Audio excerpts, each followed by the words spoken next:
पहलगाम में 22 अप्रैल को जो आतंकी हमला हुआ उसके बाद भारत और पाकिस्तान के बीच काफी तनाव बढ़ा हुआ है। 22 अप्रैल के बाद पिछले 2 दिनों में दोनों देशों के सैन्य तैयारियों में तेजी से इजाफा हुआ है।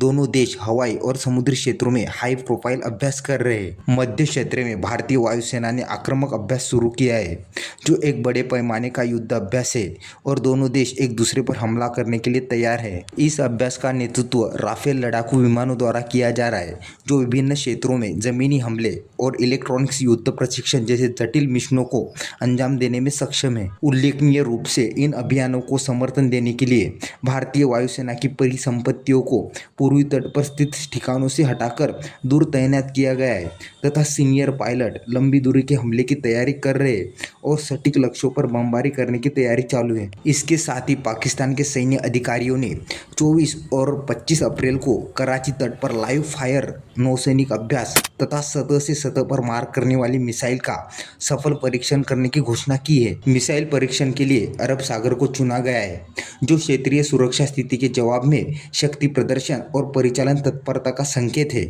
एक महत्वपूर्ण नौसैनिक घटनाक्रम में भारतीय नौसेना ने स्वदेश निर्मित विध्वंसक पोत INS सूरज से मध्यम दूरी की सतह से हवा में मार करने वाली मिसाइल का सफल प्रक्षेपण किया है। मिसाइल ने लगभग 70 किलोमीटर की दूरी पर एक उच्च गति वाले समुद्र तटीय लक्ष्य को भेद दिया, जो स्वदेशी युद्धपोत डिजाइन और उन्नत रक्षात्मक प्रणालियों में भारत की बढ़ती विशेषज्ञता को दर्शाता है। इजराइल के साथ संयुक्त रूप से विकसित की गई MRSAM प्रणाली लड़ाकू विमानों, UAV हेलीकॉप्टरों और क्रूज मिसाइलों का मुकाबला करने में सक्षम है।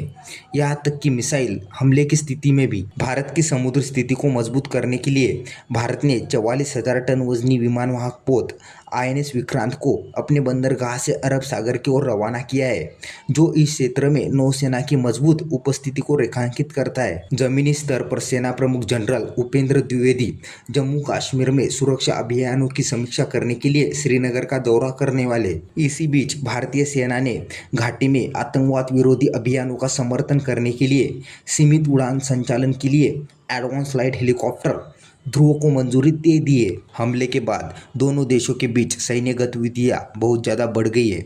दोनों देशों के लोगों के मन में एक दूसरे के प्रति गर्मागर्मी का माहौल है। जब से हमला हुआ है तब से भारत ने सिंधु जल समझौता भी तोड़ दिया है। हमले से पहले पाकिस्तान सिंधु नदी का 80% पानी यूज करते आ रहा है, बट हमले के बाद भारत ने नदी के पानी के बहाव पर पूरी तरह से रोक लगा दी है।